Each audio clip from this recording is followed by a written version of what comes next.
Bonsoir à toutes et à tous. Et donc, merci d'être là pour la première de ces deux conférences sur la lecture, ou plutôt le lecteur dans la littérature grecque.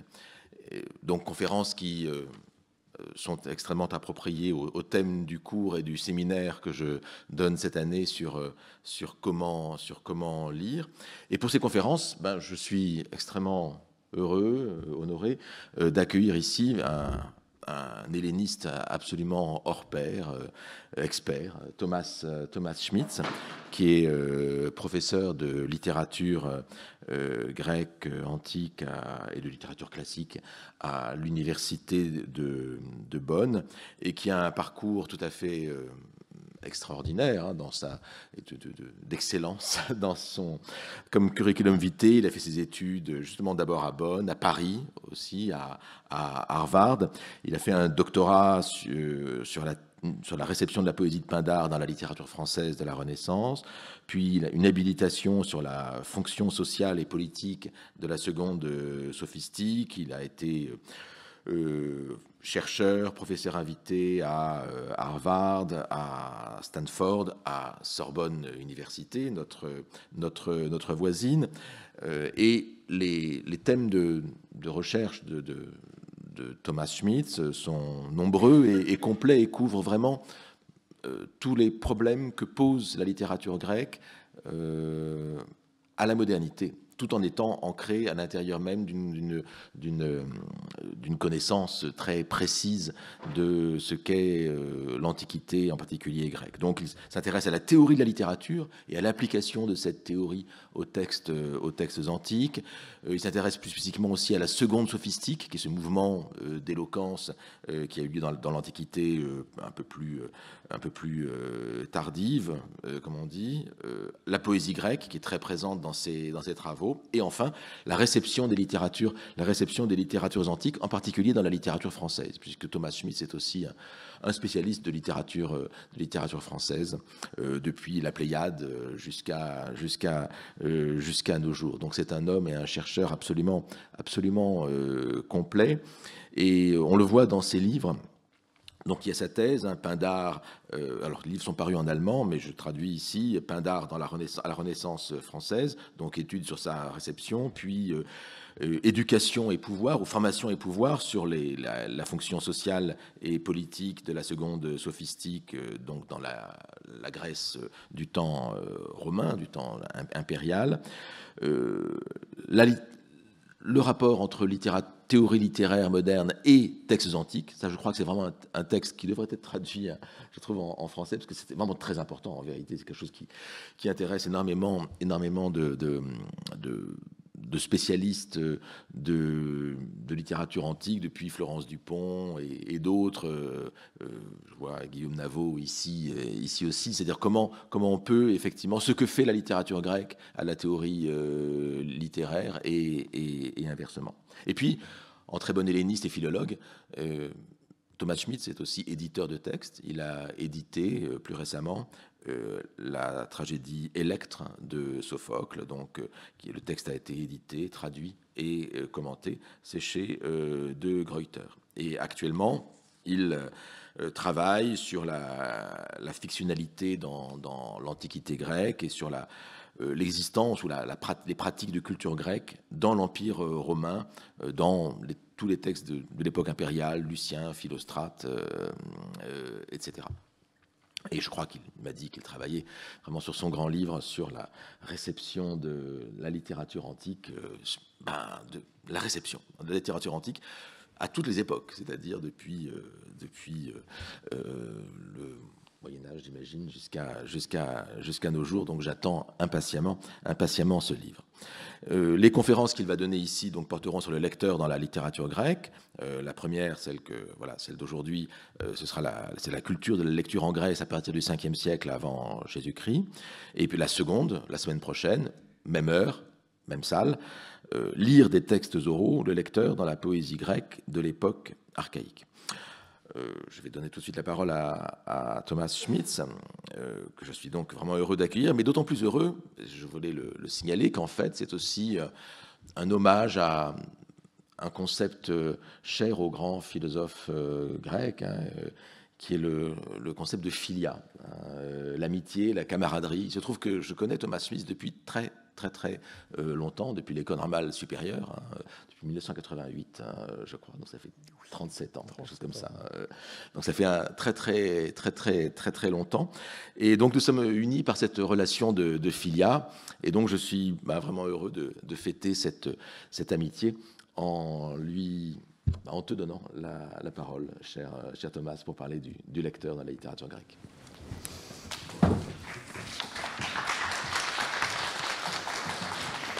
Merci, cher William. C'est vraiment un grand honneur d'être ici. Merci pour cette invitation, pour cette introduction. Et moi aussi, je suis vraiment très heureux d'être ici en philos du collège en philos de William Marx. C'est vraiment un grand honneur. J'en suis très content. Alors, pour commencer, le roman 4-3-2-1, 4-3-2-1 de Paul Auster, qui a été publié en 2017 et dont je ne peux que recommander la lecture à tous ceux qui ne l'ont pas encore lu, raconte plusieurs parcours possibles du personnage principal Ferguson. Et maintenant, voilà. À peine sorti du lycée au moment de commencer son livre, il avait déjà jugé allégeance au royaume de l'écrit. Dans certains de ses parcours possibles, Ferguson devient un écrivain à succès dès son plus jeune âge. Donc, on voit ici, il avait juré allégeance au royaume de l'écrit. La belle image que donne Auster d'un royaume de l'écrit est facile à décrypter pour nous, aujourd'hui, lecteurs modernes. Ferguson veut devenir écrivain, il veut s'adresser à des lecteurs à travers ses livres. Il veut entrer dans le monde de la littérature.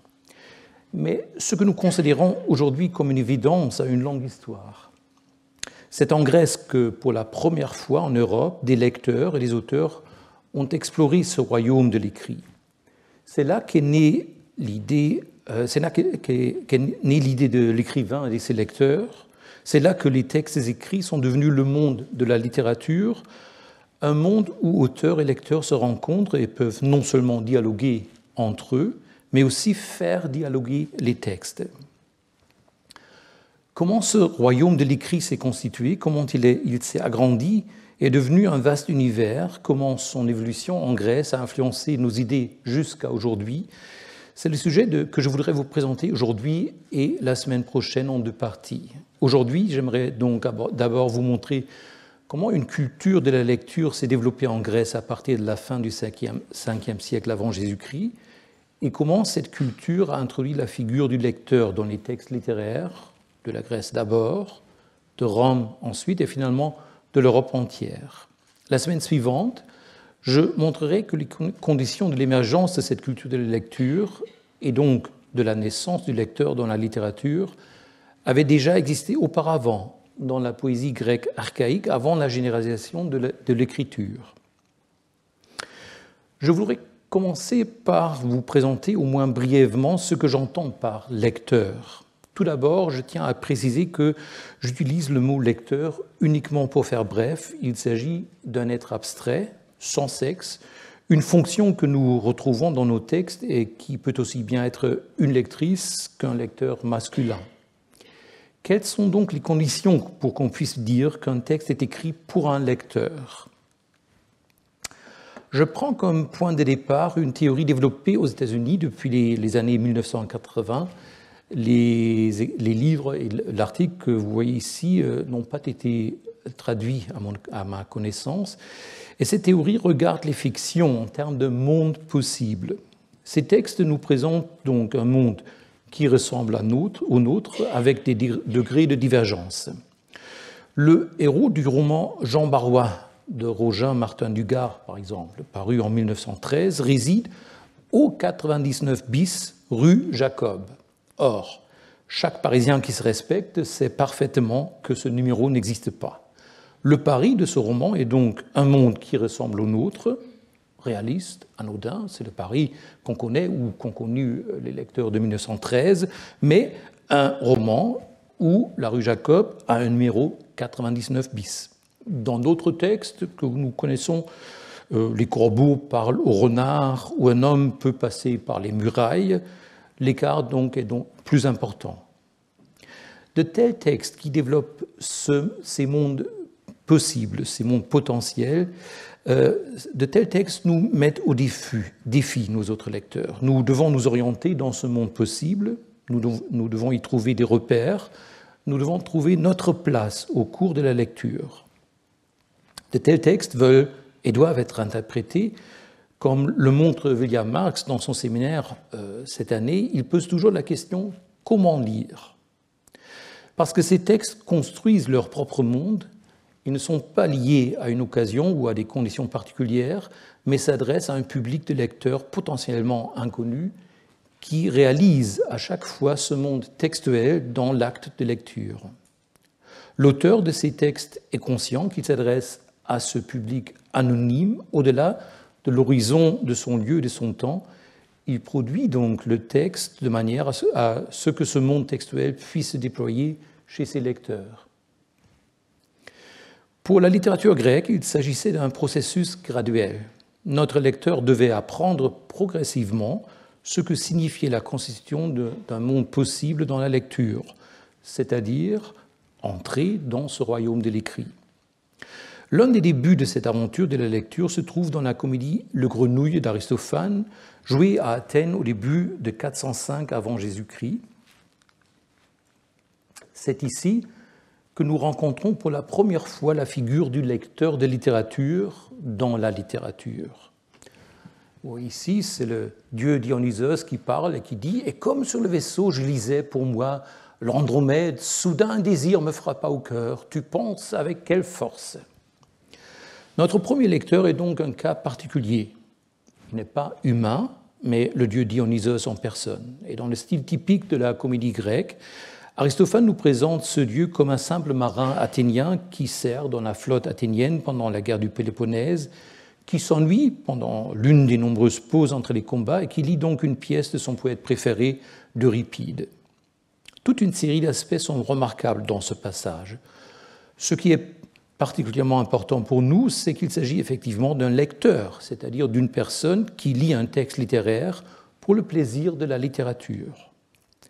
Mais Dionysos n'est pas encore tout à fait le lecteur typique que nous cherchons. Sa lecture n'est pas pour lui, pour reprendre l'expression de Musset, un spectacle dans un fauteuil, mais elle éveille son désir de descendre aux enfers pour en ramener à Athènes Euripide.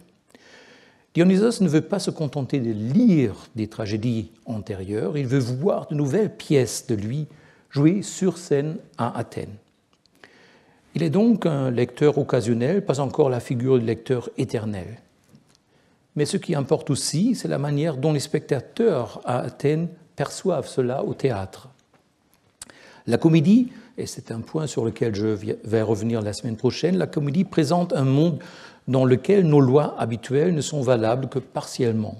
Dans la comédie, les hommes peuvent s'envoler vers l'Olympe sur des bousiers, les grenouilles chantent des chansons en langage humain, et Dionysos est un marin athénien qui aime lire Euripide. C'est un monde où il faut trouver ses repères. Et dans le sens où ils s'engagent dans ce monde singulier, où ils acceptent de trouver leur place dans ce monde, les spectateurs du théâtre à Athènes sont également pour moi des lecteurs. La figure de Dionysos, lecteur dans les grenouilles, nous permet donc de constater que le Ve siècle constitue une période de transition au cours de laquelle la forme de réception de la poésie commence à changer. Un autre passage de la même comédie nous donne un exemple supplémentaire. Lors de sa descente aux enfers, Dionysos passe devant un marais où les pécheurs particulièrement mauvais sont punis pour l'éternité. Voici la liste de ceux qui sont tourmentés dans ce marais. Ceux qui ont battu leur père ou leur mère, ceux qui ont fait du tort à des autres, ceux qui ont escroqué des prostituées de leur salaire, ou, et ça c'est la pire catégorie qui vient à la fin, ceux qui ont copié un passage des tragédies de Morsimos. Morsimos était un poète tragique qu'Aristophane n'a cessé de railler comme étant particulièrement incapable et sans talent. Quiconque recopie ces vers mérite donc un châtiment terrible et éternel. Nous ne savons pas comment Aristophane et son public se représentaient exactement ce copiste. Était-il assis au théâtre lors des représentations et prenait-il frénétiquement des notes pendant la représentation? Demanda-t-il personnellement à Morsimos de lui permettre de consulter son manuscrit d'auteur, ou se rendit-elle aux archives de l'État où étaient conservés les manuscrits de tous les drames représentés pour en faire tranquillement une copie sur place? Et que faisait-il ensuite de ce texte recopié? Le lisait-il en silence chez lui pour savourer ce qui était à ses yeux de l'excellente poésie? Apprit-il la tirade par cœur, peut-être pour impressionner ses invités lors d'un dîner mondain? L'utilisait-il comme exemple, peut-être aussi comme contre-exemple, parce qu'il voulait lui-même composer des tragédies? Un travail de notre texte est en tout cas intéressant. Le pêcheur potentiel recopie la tirade de Morsimos pour lui-même, et la traduction de Henri Fondal, transcrivie pour soi, donc est très juste à ce point.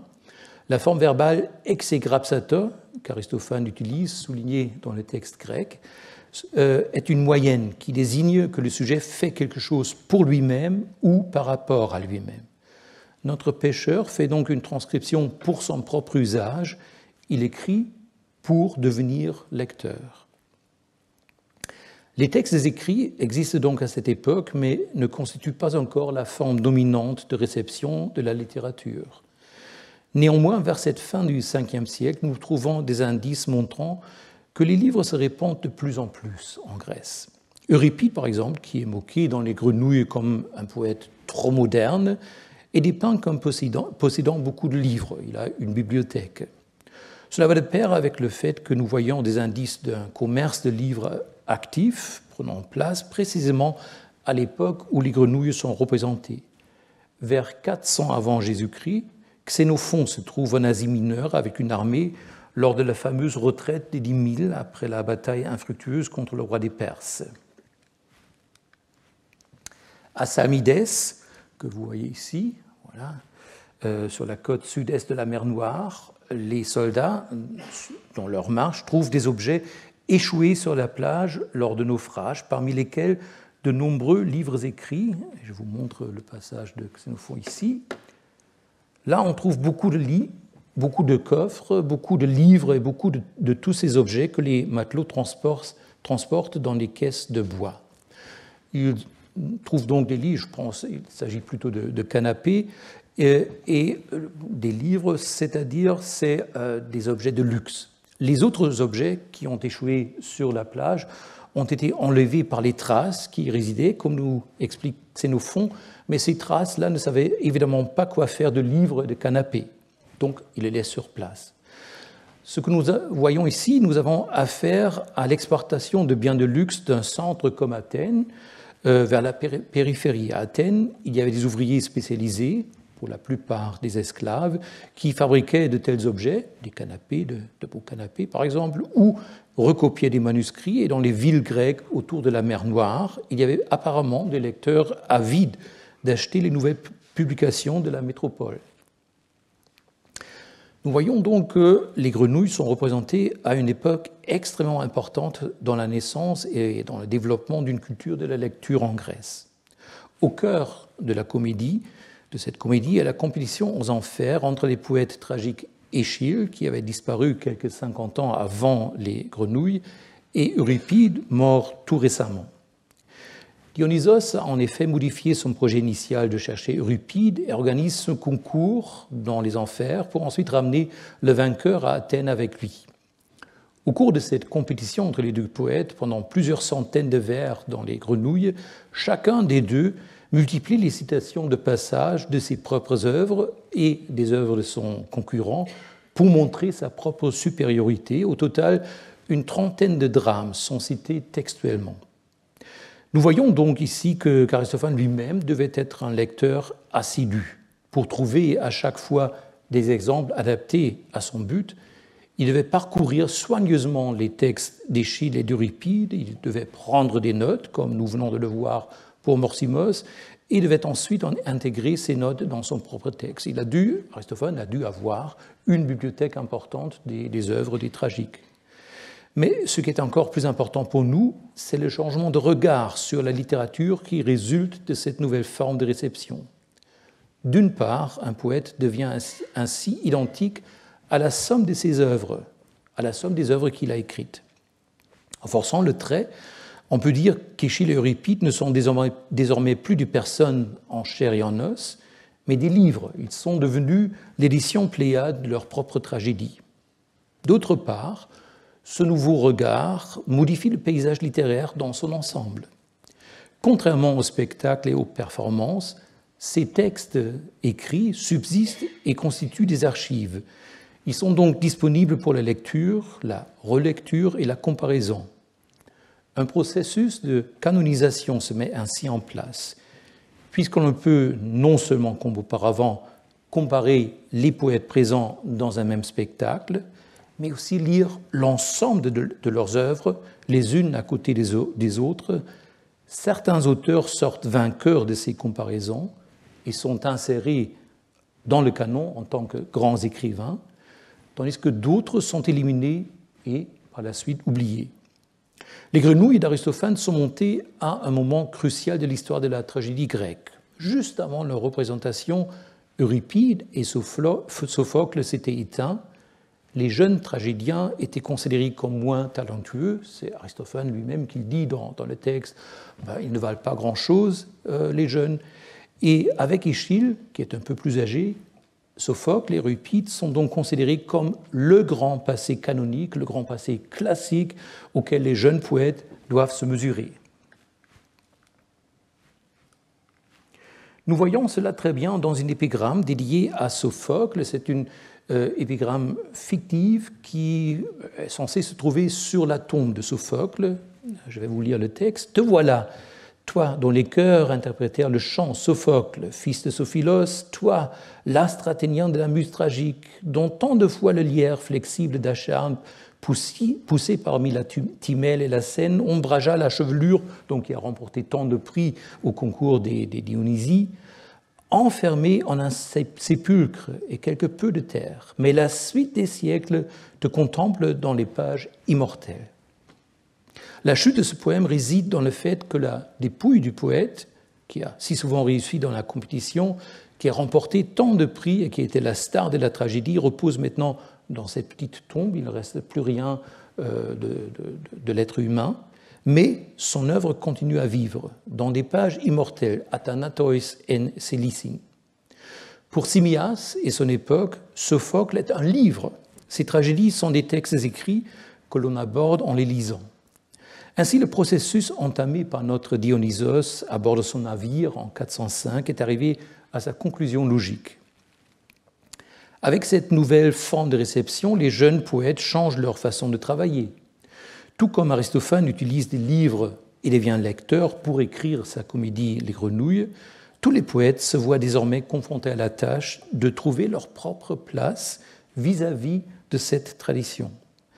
Ainsi commence le besoin pressant d'être innovant, créatif, original, et nous pouvons bientôt trouver des témoignages montrant que cela peut être perçu comme un lourd fardeau. Chérylos de Samos, par exemple, se plaint dans la préface de son épopée sur les guerres perses que les poètes ne trouvent plus de pré intact et n'ont donc plus d'espace pour diriger leurs chars nouvellement attelés. Nous reconnaissons ici l'émotion de l'épigone qui, comme Musset, dit lui-même « Je suis venu trop tard dans un monde trop vieux ». Et Chérylos n'est pas le seul écrivain de son époque à exprimer ce sentiment d'être arrivé trop tard. Tout a été dit, tout a été écrit, où est ma place dans la tradition littéraire ? Vous voyez ici un autre exemple, celui du poète tragique Astydamas. Contrairement à Chérylos, l'émotion dominante dans son épigramme n'est pas la tristesse ou le désespoir produit par ce statut d'épigone, mais une certaine indignation. Il aimerait rivaliser avec les prétendus maîtres de son art, mais eux ont vécu bien avant lui et sont donc au-delà de l'envie, de la jalousie. Il est impossible de les concurrencer. Et bien que l'écrivain se sente le rival à égalité, par Amilos, rival à égalité, dit le texte grec, il lui est interdit de rivaliser avec eux. Deux détails rendent ce court texte encore plus intéressant pour nous. D'une part, Astydamas n'est autre que le petit-fils du tragédien Morsimos, dont Aristophane souhaitait voir les admirateurs punis au plus profond de l'enfer. Donc, il avait très envie de concurrencer ceux qui avaient en quelque sorte fait oublier son grand-père, mais il n'avait pas le droit de le faire. Et puis, deuxièmement, les autorités d'Athènes ont trouvé cette épigramme trop arrogante et ont donc interdit son inscription sur un monument placé au théâtre. Les classiques canoniques étaient désormais si solidement établis dans la mémoire culturelle comme des maîtres indépassables que même une telle comparaison avec eux, une comparaison purement fictive, leur semblait blasphématoire. Tous ces témoignages nous montrent clairement que les poètes sont confrontés plus que jamais aux archives de la tradition.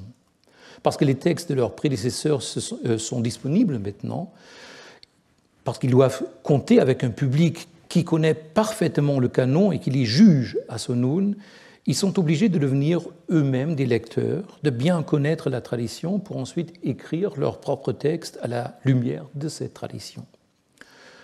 Ce que nous venons de voir à la fin du Ve siècle, ce sont les débuts d'un mouvement qui allait transformer radicalement la culture grecque et que les circonstances politiques et sociales de l'époque suivante allaient énormément accélérer. Jetons d'abord un bref coup d'œil sur les bouleversements historiques et je ne fais ici que brièvement rappeler des informations dont les grandes lignes vous sont certainement familières. Environ 70 ans après la représentation des grenouilles, le monde grec a beaucoup changé.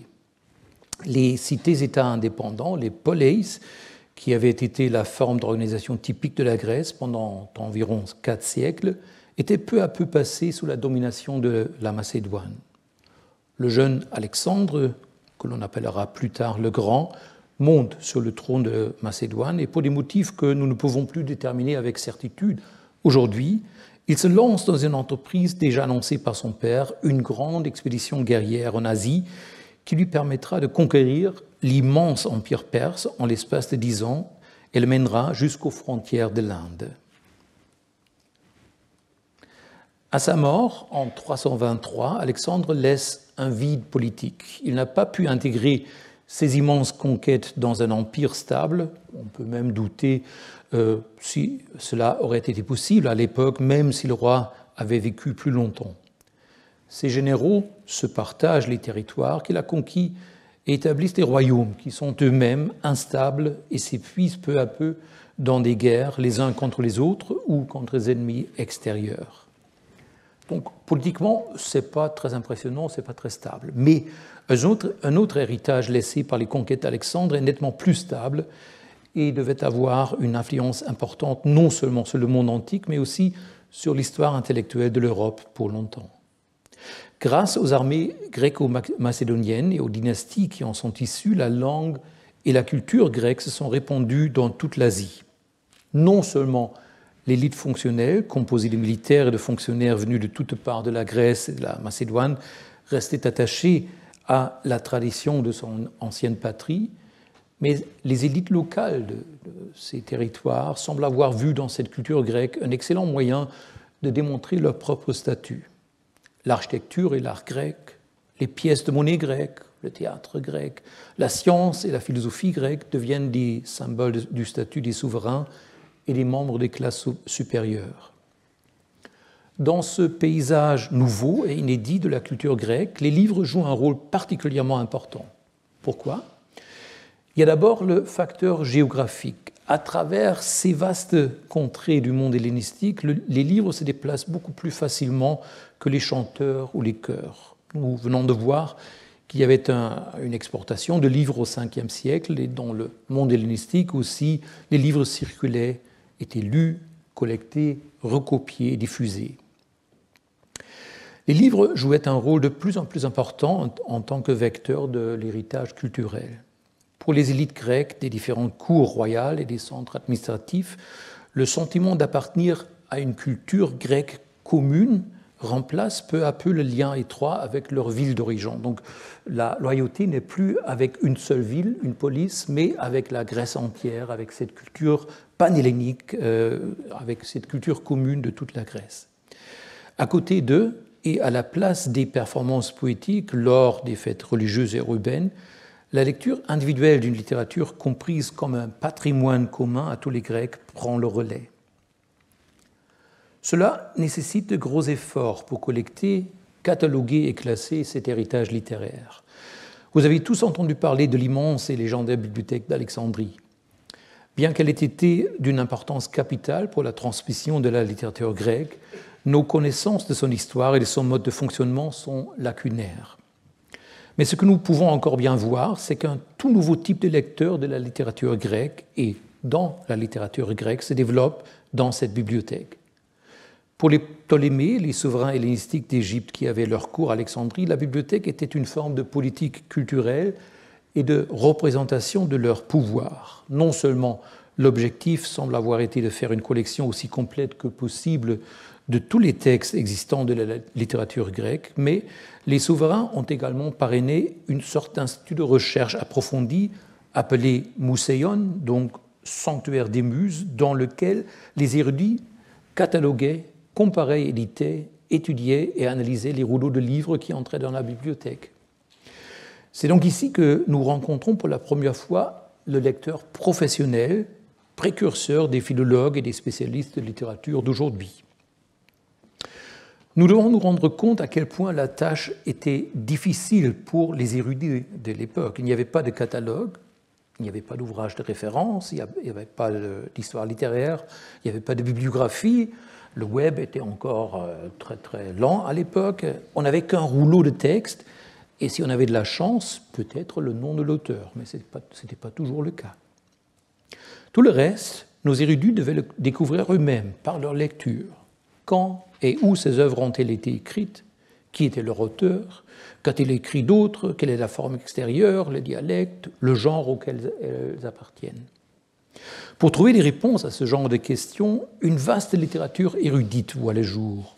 Commentaires, traités grammaticaux, lexicographiques ou historiques, éditions critiques, tout ça commence ici à Alexandrie.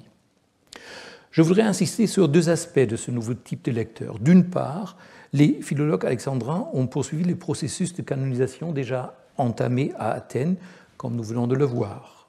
Si l'on considère l'énorme quantité de textes qui existaient à la bibliothèque, il y aurait eu plusieurs centaines de milliers de rouleaux au cours des siècles, et qu'on les compare entre eux, il est évident que l'on va porter des jugements de valeur sur ces textes. Tel poète fait partie des meilleurs et des plus grands, tel autre n'est que secondaire.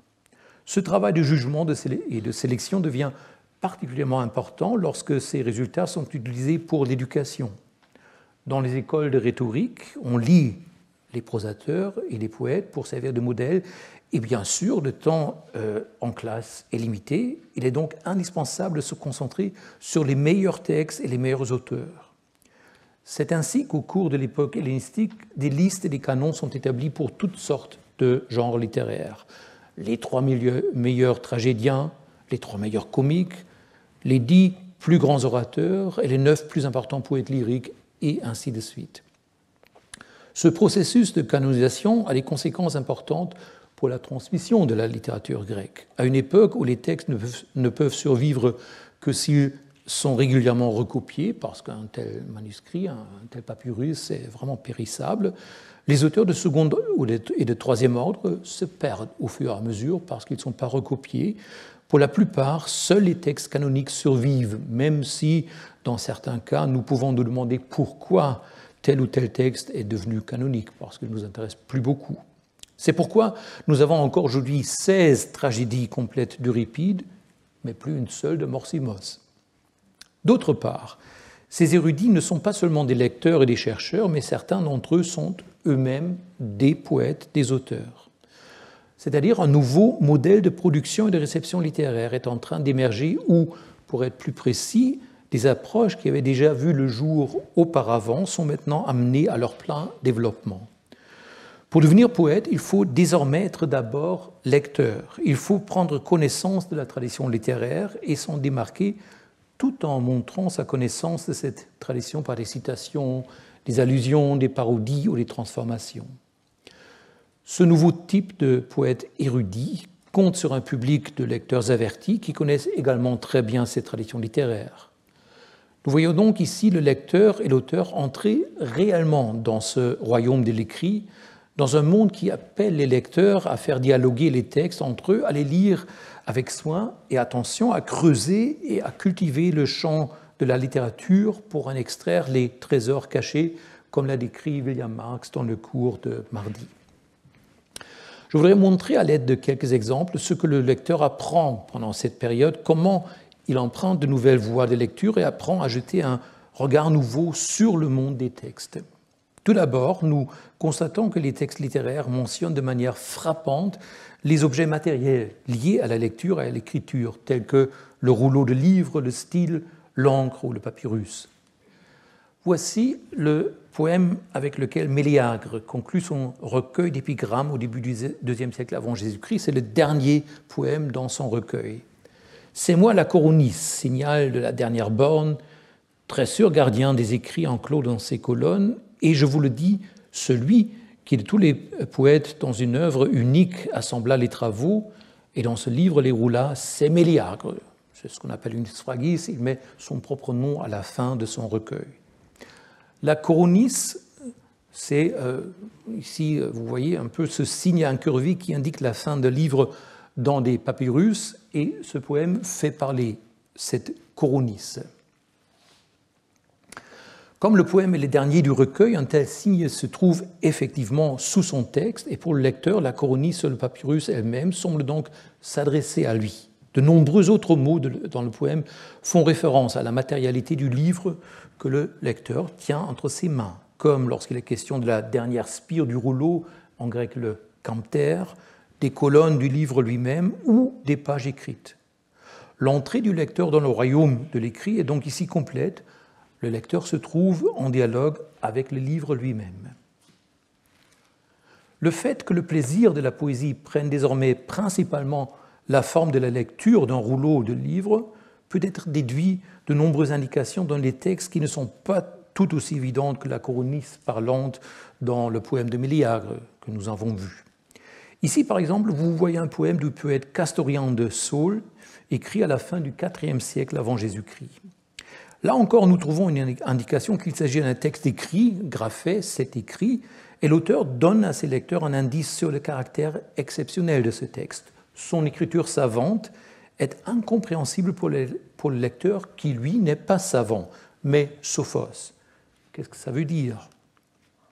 Ce que Castorian veut dire, c'est que son poème a la forme d'une énigme. Vous vous souvenez peut-être, William Marx a parlé d'énigme mardi. Chaque vers est composé de 3 parties métriquement identiques, chacune de ces parties comportant exactement 11 lettres.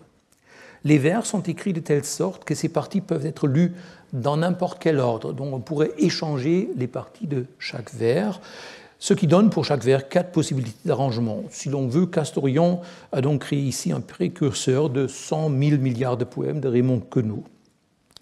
Cette caractéristique du texte ne peut pas être découverte en écoutant le poème. Il faut le lire avec les yeux, il faut le voir devant soi sur la page. Le savant qui peut déchiffrer le poème est donc nécessairement un lecteur, et son rôle de lecteur est fermement inscrit dans le texte. En même temps, Castorian montre ici aussi les nouvelles possibilités de la culture écrite. De tels artifices ne peuvent être que lus, pas entendus, ils ouvrent le chemin à d'autres exploits visuels.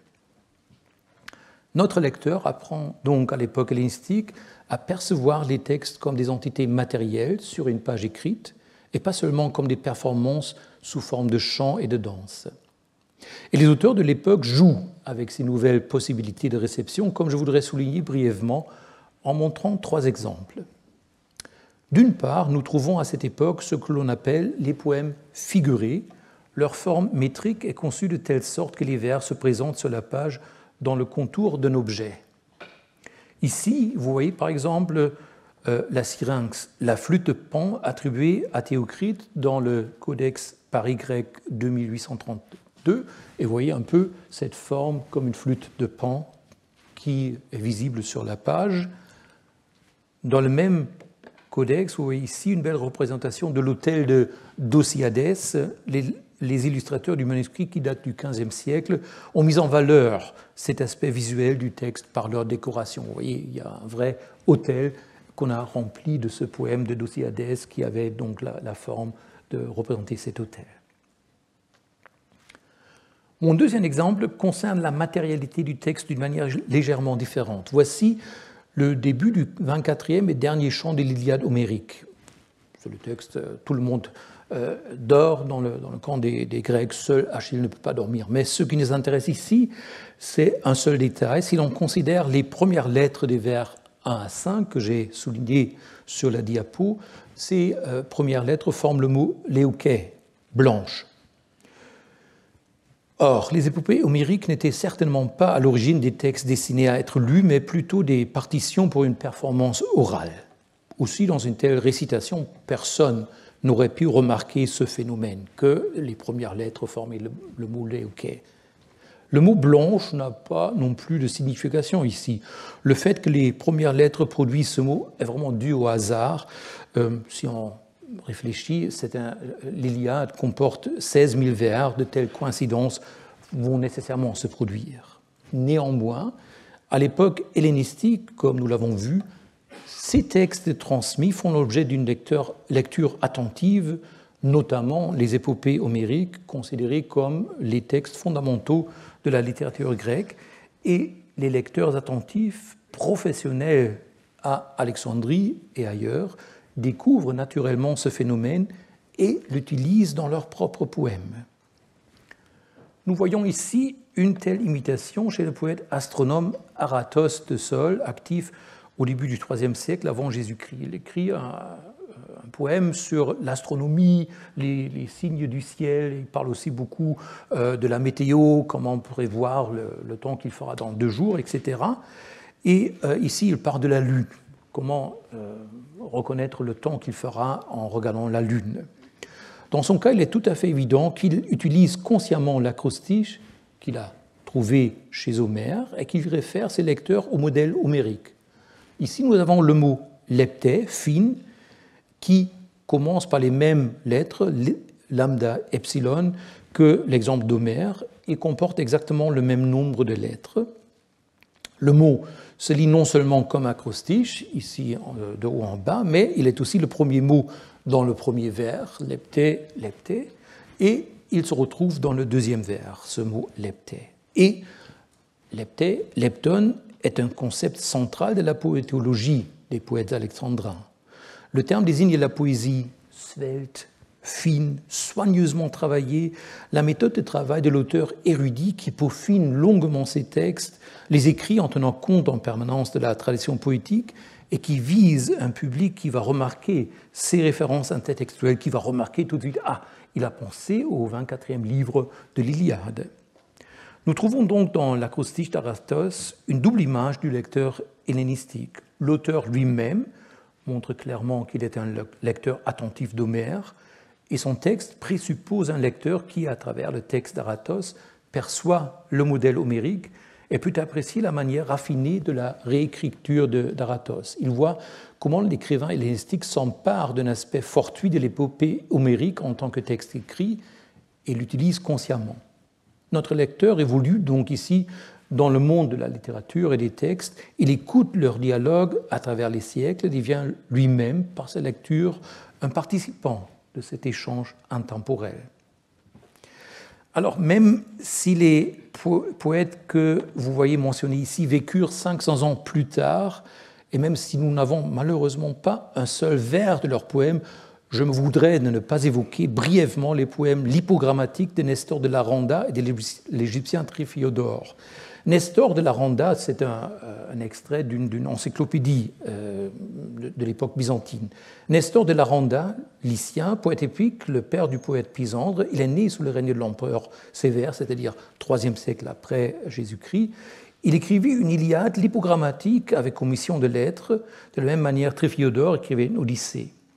Car dans le premier chant, l'on ne trouve aucune lettre alpha, parce qu'alpha, c'est aussi bien le signe pour le chiffre 1 en grec que la lettre alpha. Dans le deuxième, pas de lettre bêta, et ainsi de suite. Là, ça aussi, c'est un artifice qui révèle de l'écriture, qui nous rappelle bien sûr Georges Perec et sa disparition de 1969. Donc, rien d'inventé, tout ça se trouve déjà chez les Grecs. Un dernier exemple me permettra de montrer comment, dans ce monde hellénistique érudit, se développe un modèle de lecture et de production littéraire qui restera longtemps important pour l'Europe entière. Callimaque était l'un des principaux collaborateurs de la bibliothèque d'Alexandrie. Il était responsable du catalogue général de la bibliothèque intitulé Pinaquès, c'est-à-dire les tables, les tableaux, qui comprenait plus de 120 rouleaux de livres. Il devait être un lecteur infatigable qui tentait de saisir, de cataloguer et de classer la masse de livres qui arrivaient à la bibliothèque. De ces nombreuses lectures, il tirait des extraits sur différents sujets, les phénomènes naturels étranges, les mythes rares, les peuples lointains. Il faisait des collections, des livres qu'il en tirait. De tous ces écrits, malheureusement, seuls quelques fragments nous sont parvenus. Mais il ne s'est pas contenté de collectionner ces curiosités, il les a également intégrées dans ses propres poèmes. Ainsi, dans l'une de ses œuvres, il raconte l'histoire d'une lectrice mythique. Lors d'un voyage, le jeune Acanthus tombe amoureux de la belle Cydippe qu'il ne connaît pas. Dans un temple, la voit, donc il tombe amoureux tout de suite, et il fait rouler à ses pieds une pomme sur laquelle il a gravé les mots « Je jure de n'épouser personne d'autre qu'Acanthus ». Cydippe ramasse cette pomme, lit l'inscription à haute voix et ainsi prêter serment. Et lorsque Acanthus part de l'île et lorsque les parents de Cydippe essaient de la marier à d'autres prétendants, elle tombe mystérieusement malade à chaque fois jusqu'à ce qu'un oracle leur dise qu'elle doit absolument épouser Acanthus et personne d'autre. À la fin de ce charmant récit, Callimaque donne un aperçu de la suite. Aujourd'hui encore, les descendants d'Acanthus sont puissants et riches sur l'île de Céos, et il cite la source de son récit. Il a puisé dans l'ouvrage historique du vieux Xénomède. Et ensuite, Callimaque résume en près de 20 vers le contenu de cette œuvre historique qui englobait notamment la préhistoire mythique de l'île. La note de bas de page n'avait pas encore été inventée à l'époque de Callimaque, mais c'est exactement ce que nous avons ici. Il s'agit d'une note de bas de page poétique qui montre Callimaque lui-même comme lecteur attentif qui conduit ses propres lecteurs dans un monde où les textes et les livres dialoguent entre eux. C'est Xénomède qui l'a écrit, c'est moi qui reprends l'histoire. Regardez un peu cette longue perspective sur la littérature et sur les textes. Callimaque est un auteur qui produit de nouveaux textes à partir de livres déjà existants et qui emmène ses lecteurs dans ce monde de l'écrit où la production des textes nécessite préalablement une lecture assidue. Un autre texte du même Callimaque permet d'approfondir ce point. Le narrateur se trouve ici dans une conversation avec les muses. Callimaque modifie ainsi un élément qui caractérisait la poésie grecque depuis ses débuts. Le poète est inspiré par la muse ou par les muses, il leur demande de lui conter des histoires et se fait ainsi leur porte-parole. Mais la relation du narrateur de Callimaque avec les muses est différente. Dans notre exemple, il demande aux muses de l'éclaircir sur un détail précis. Il veut savoir en détail pourquoi, lors des fêtes municipales, les fondateurs de la ville de Zanclée, en Sicile, ne sont pas invités au sacrifice par leur nom, mais de manière anonyme. Et pour introduire sa question, il commence par montrer, dans une longue liste d'autres villes siciliennes, qu'il a déjà fait des recherches. Et la seconde mégare, c'est-à-dire les mégares en Sicile, qu'établirent là-bas les Mégariens de Nisa, une ville qui s'appelle Mégare en Grèce.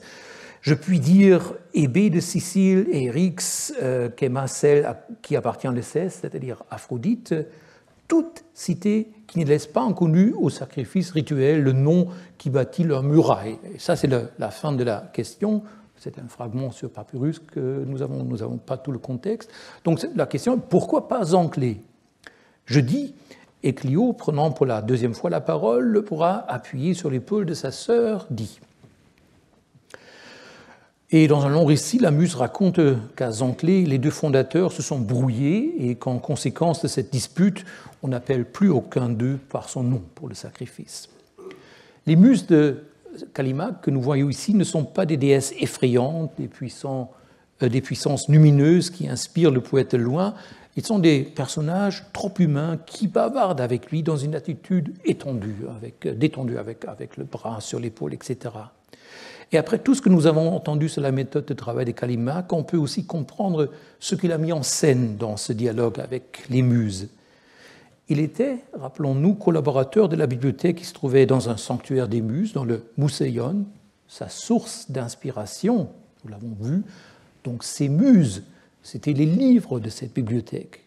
Callimaque montre ici comment il travaille en tant que poète. Il est en contact permanent avec la tradition poétique sous forme de textes écrits. Il y puise la matière de ses propres œuvres. Et sa propre poésie est donc un long dialogue avec cette tradition écrite. Il ne peut devenir poète qu'en tant que lecteur de littérature. Les livres, ce sont les nouvelles muses. Le savant a remplacé le prêtre des muses.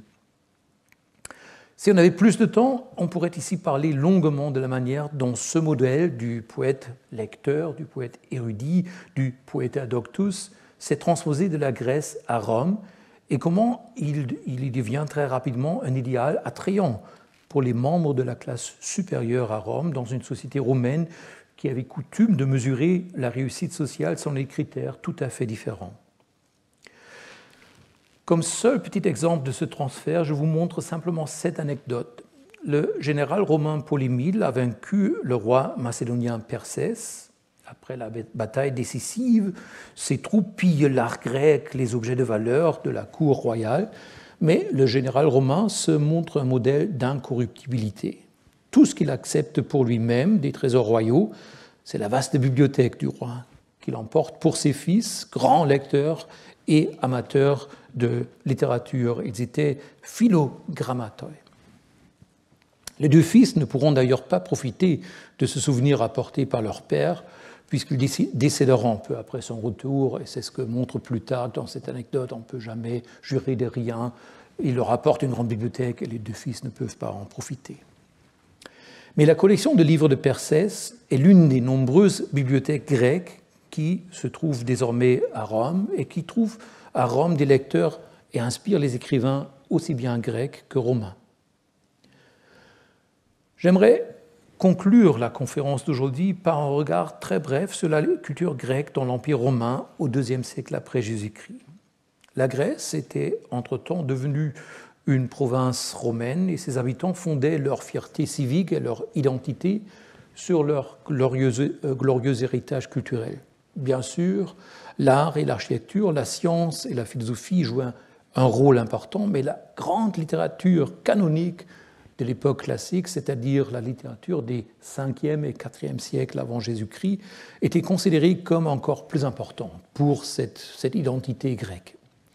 Les bibliothèques publiques, les collections privées de livres étaient omniprésentes dans ce monde grec, dans l'Empire romain. La lecture faisait partie de l'image publique de tout citoyen cultivé. Lucien, un écrivain grec actif au IIe siècle après Jésus-Christ, compare la lecture à l'entraînement quotidien de l'athlète. Ceux qui pratiquent l'athlétisme et prennent un soin actif de leur corps ne se soucient pas que de leur bonne forme et des exercices, mais aussi de la détente prise en temps utile. Ils estiment en tout cas que c'est la partie principale de l'entraînement. De même, ceux qui se sont consacrés aux lettres doivent, à mon avis, après la lecture assidue de textes sérieux, détendre leur esprit et lui ménager une vigueur accrue pour l'effort à venir. Donc, comme un athlète, on doit s'entraîner, on doit lire chaque jour, mais pas seulement des choses sérieuses, des choses classiques. On peut se détendre de temps en temps en lisant quelque chose de léger. On peut s'accorder des pauses relaxantes et l'amateur de littérature doit veiller à alléger sa charge de textes sérieux par des lectures plus légères. Si donc, après cette conférence, vous avez envie de lire un roman policier ou Paris Match, vous pouvez citer Lucien comme témoin, que vous avez parfaitement le droit de le faire. Celui qui veut faire un travail sérieux, par exemple d'écrire une œuvre historique, ne peut le faire que s'il a à sa disposition d'excellentes bibliothèques, c'est-à-dire dans les grands centres urbains comme l'écrit Plutarque, dans la préface de sa biographie de Démosthène. Si vous regardez attentivement le texte, vous constaterez que Plutarque part tout naturellement du principe qu'un tel intellectuel a également une collection chez lui. Il dit donc les textes qu'il n'a pas à portée de main. Bien sûr, nous avons des collections de livres chez nous, mais des fois, il y a des textes qu'on n'y trouve pas, des textes rares, des textes qui sont difficiles d'accès, etc. Pour les trouver, notre chercheur doit aller, si on veut dire, à la Bibliothèque nationale. Le médecin Galien, actif au IIe siècle de notre ère, est un bel exemple d'un tel chercheur qui se donne toutes les peines du monde pour consulter des sources difficilement accessibles.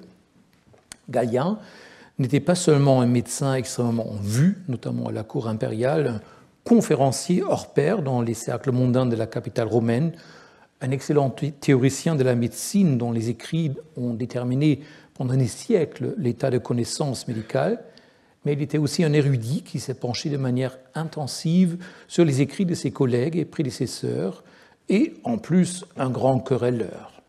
Et bien sûr, il avait toujours raison si nous voulons le croire, et nous allons voir un exemple. Dans son commentaire sur les épidémies du corpus d'Hippocrate, il discute d'une variante dans un passage de cet ouvrage. Un prédécesseur, Dioscoride, avait noté une leçon dans la marge de son exemplaire et avait écrit « Cette variante ne se trouve que dans 2 manuscrits ». Galien vérifie cela sur un grand nombre de manuscrits, aussi bien dans les bibliothèques publiques, dont il y avait un grand nombre à Rome, que chez les amis, donc il a consulté une dizaine, une vingtaine d'exemplaires, et il pense pouvoir montrer que Dioscoride avait tort. Tous les manuscrits qu'il a consultés contiennent cette variante. Nous voyons quelqu'un qui fait des recherches, un érudit qui travaille comme nous travaillons aujourd'hui. Les livres sont donc nécessaires à la production de textes. Ils sont un outil de travail, mais aussi un objet de prestige. Peut-être sommes-nous la dernière génération en Europe à pouvoir encore comprendre tout à fait cela. Entrer dans une maison bourgeoise et ne pas y trouver de livres nous choquerait, j'imagine, tout comme un Grec du IIe siècle pense qu'il y a forcément une bibliothèque dans la maison d'un membre des classes supérieures. Et j'ajoute, c'est un modèle qui est en train de disparaître. La bibliothèque de Donald Trump n'est pas très fournie, me semble-t-il. Nous comprenons aussi immédiatement que les livres anciens sont particulièrement coûteux et précieux, les manuscrits anciens que Galien cherche ici, et ces livres anciens étaient aussi précieux dans le monde grec de l'Empire romain. Nous entendons souvent parler à cette époque de faussaires qui produisent des manuscrits prétendument anciens ou des raretés d'auteurs difficilement trouvables. À l'inverse, Lucien, que nous connaissons déjà, s'indigne qu'un homme riche mais totalement inculte puisse acquérir une grande collection de livres aussi rares et précieux. Il consacre un récit entier, il consacre un écrit entier à ce bibliophile inculte dans lequel il insulte, le ridiculise avec des comparaisons grotesques et expose toute l'absurdité de son entreprise. Les précieux livres lui sont totalement inutiles car il ne comprend absolument pas leur contenu. Il ne peut en juger. Le personnage caricaturé ici est donc l'antithèse de l'homme cultivé. Il ne peut que singer les signes extérieurs de culture, et Lucien le traite d'ailleurs de singe, mais il ne peut jamais atteindre le niveau intellectuel que l'on attend d'un membre de la classe supérieure. La virulence de l'attaque de Lucien montre clairement à quel point la lecture et la capacité à parler de cette lecture de manière stimulante et intelligente façonnent l'identité de l'élite sociale. Nous voyons donc vraiment ici le royaume de l'écrit dans toute son étendue. Un monde où auteurs et lecteurs se rencontrent et dialoguent entre eux, mais aussi avec les grands textes de la tradition, où les libraires, les bibliothèques et la lecture sont quelque chose de tout à fait naturel pour certaines couches de la société, une société où existe, pour parler avec Pierre Bourdieu, un véritable champ littéraire. Je terminerai cette première conférence en regardant comment l'un des lecteurs et écrivains les plus assidus de l'époque impériale décrit ses propres lectures. Dans la préface de sa double biographie de Timoléon et d'Émile Paul, Plutarque explique qu'il a commencé à travailler sur ses biographies après commande, mais qu'entre-temps, il a continué à les écrire de sa propre initiative. Plutarque souligne souvent qu'il ne conçoit pas la série de ses biographies en premier lieu comme une œuvre d'historiographie, mais comme une œuvre philosophique. Ses lecteurs doivent y trouver des modèles, mais aussi des contre-exemples de comportements éthiquement corrects. Les biographies sont donc pour Plutarque, comme il le dit dans ses textes, comme un miroir à l'image duquel il peut juger et façonner son propre caractère. Mais j'aimerais surtout attirer l'attention sur la dernière partie du passage. Il dit « M'occuper d'eux, c'est, ce me semble, comme si j'habitais et vivais avec eux, lorsque, grâce à l'histoire, recevant, pour ainsi dire, sous mon toit chacun d'eux, tour à tour, et le gardant chez moi, je considère comme il fut grand et beau. » Sa lecture des histoires de ces grands hommes est comme s'il les recevait chez lui, vivait avec eux sous le même toit et apprenait ainsi à les connaître. La lecture comme cohabitation avec les classiques, avec ce que la tradition a de meilleur à offrir. Voilà l'image sur laquelle je voudrais conclure cette première partie, non sans évoquer bien sûr la formule voisine par laquelle Pierre Ronsard décrit cette cohabitation avec les classiques plus d'un millénaire après Plutarque. C'est dans cet esprit que je nous souhaite à tous de nombreuses rencontres avec ces bons hôtes muets qui ne fâchent jamais. Merci.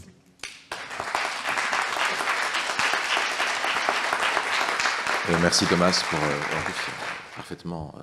parfaitement à l'heure. C'était absolument passionnant. Non, c'était absolument fascinant la façon dont tu as montré comment l'écrit a quand même, surtout au départ, transformé la manière de faire la littérature et de faire de la poésie. Et tous ces jeux de mots, qui étaient totalement en écho avec ce que je disais mardi dans mon cours, les anagrammes, effectivement, c'est une pratique érudite, c'est une pratique lettrée. J'étais particulièrement impressionné par le poème de Castorion de Sol. Tu peux nous montrer comment ça fonctionne, en fait? C'est les permutations ont lieu au niveau de chaque vers, c'est ça? Oui, c'est ça. Ce ton bolais, ni faut que tu poses du skeimeron, on pourrait échanger du skeimeron, ni faut que tu poses ce ton bolais, et ça donnerait exactement le même sens.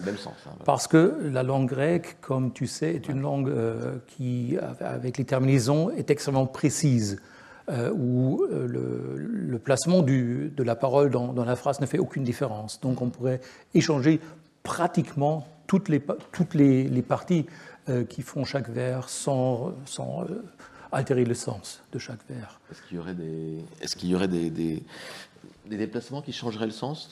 Il y a des déplacements, par exemple, dans le dernier Mosopo de terre, donc c'est la bête qui est en relation avec les muses, Kerochitonhos Melik Mieis. On ne pourrait pas commencer, je pense, par Kerochitonhos. Oh, si, on pourrait quand même. Mais dans quelques vers, ce serait difficile. Il faut que je regarde de près.